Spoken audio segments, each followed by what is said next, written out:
먼저 손옥시원 위원장님의 발언이 있겠습니다.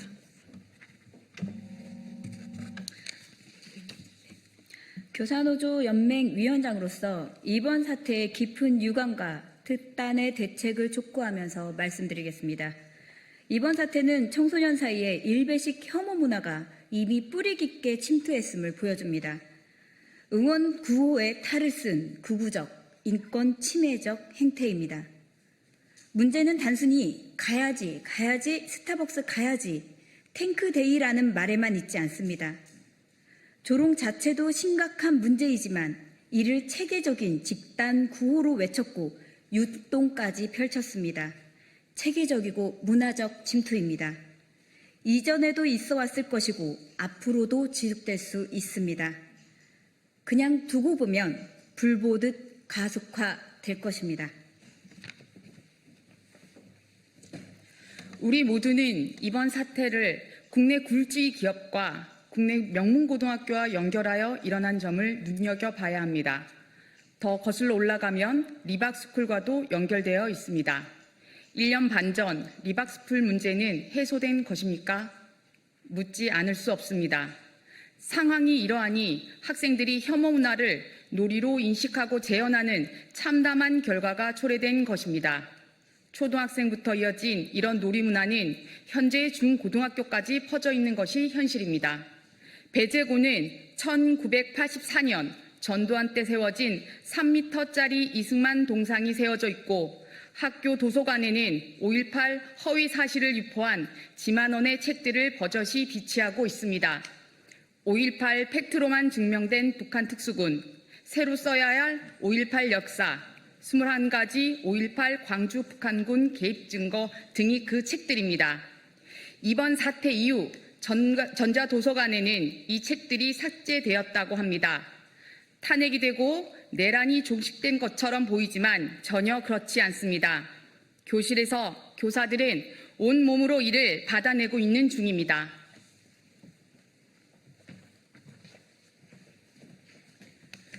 저는 전남광주 교사 노동조합 수석부위원장으로서 5.18 민주화 운동에 대해 한 말씀 드리지 않을 수 없습니다. 1980년 5월 18일부터 27일까지 단 10일 동안 대한민국 국민인 광주 시민들을 학살하고 수천 명의 희생자와 피해자가 발생한 대한민국 헌정사상 최악의 사건입니다. 우리나라 대통령이었던 전두환 전 대통령이 신군부 시기 계엄군을 동원해 광주 시민들을 향해 총을 발포하고 학살했고 시민들은 이에 저항했던 세계적인 민주화 운동 사건입니다. 5.18 민주화 운동 등에 관한 특별법 제1조에는 이렇게 쓰여 있습니다. 1979년 12월 12일과 1980년 5월 18일을 전후하여 발생한 헌정질서 파괴 범죄와 반인도적 범죄에 대한 공소시효 정지 등에 관한 사항 등을 규정함으로써 국가 기강을 바로잡고 민주화를 정착시키며 민족 정기를 함양함을 목적으로 한다. 5.18의 핵심은 헌정질서 파괴와 반인도적 범죄입니다. 그렇다면 이번 사태를 어떻게 보아야 할까요? 어떻게 대책을 세워야 할까요? 교육을 제대로 시키기 위해서는 무엇을 해야 할까요?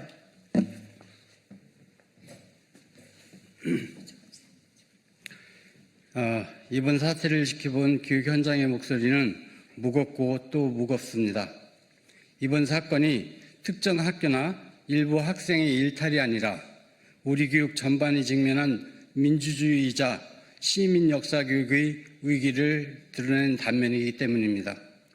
서울교사노동조합이 실시한 교사의 사회수업과 학부모 민원 경험 조사에 따르면 사회수업 중 민원을 우려하거나 부담을 느낀 적이 있는지 묻는 질문에 교사들은 5점 만점에 평균 4.41점이라는 높은 수치로 응답했습니다.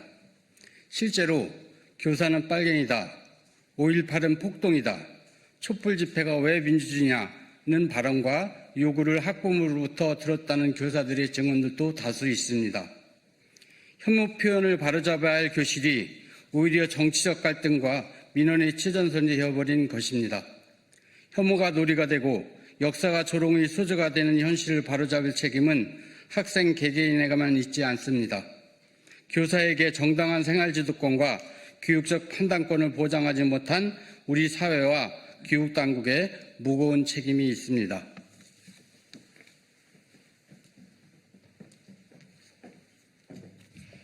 이에 우리는 다음과 같이 강력하게 촉구합니다. 첫째, 교육부, 문화체육관광부, 서울시 교육청은 원인을 제대로 파악하고 엄중하게 관리자의 책임을 물어야 합니다.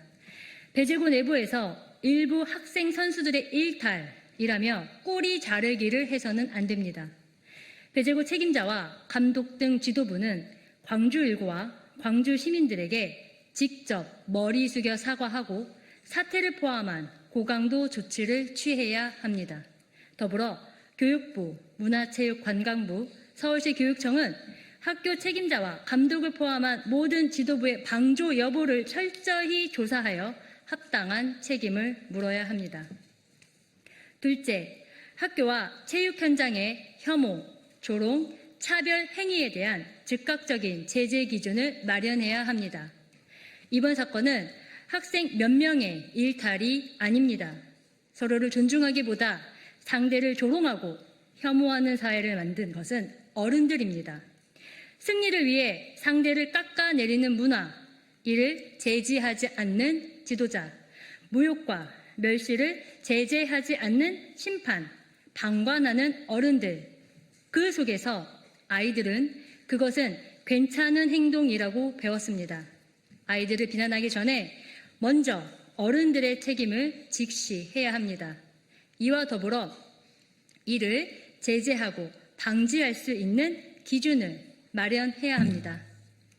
셋째, 정부는 범정부 시민 역사교육 TF를 구축하고 학교와 스포츠 내 혐오, 조롱 방지를 위한 특단의 조치를 취해야 합니다.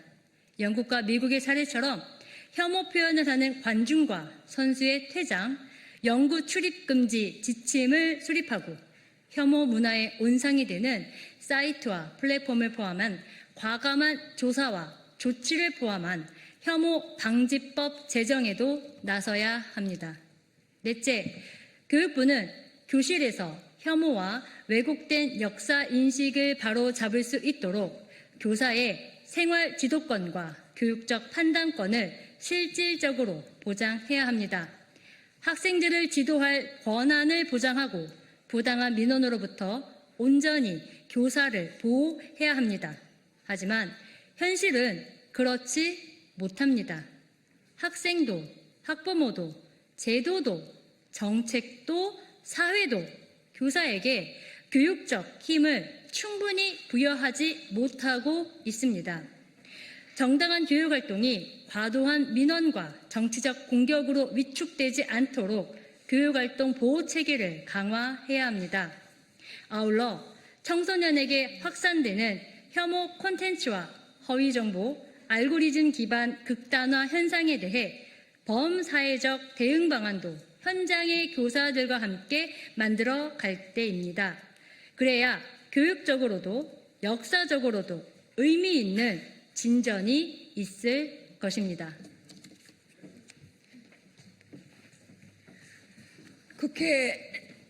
죄송합니다. 국회 교육위원으로서 저는 이번 사태를 끝까지 지켜보겠습니다. 혐오방지법을 포함한 입법 노력도 최선을 다하겠습니다. 사회 전반이 왜곡된 가치관이 우리 아이들의 미래를 망치지 않도록, 그리고 교사들이 교실에서 두려움 없이 혐오와 왜곡을 바로 잡을 수 있도록 교육 현장의 정의를 바로 세우는 일에 모든 노력을 다하겠습니다. 강경수 국회의원, 교사노동조합 연맹, 서울교사노동조합, 전남 광주교사노동조합, 중등교사노동조합이 함께합니다.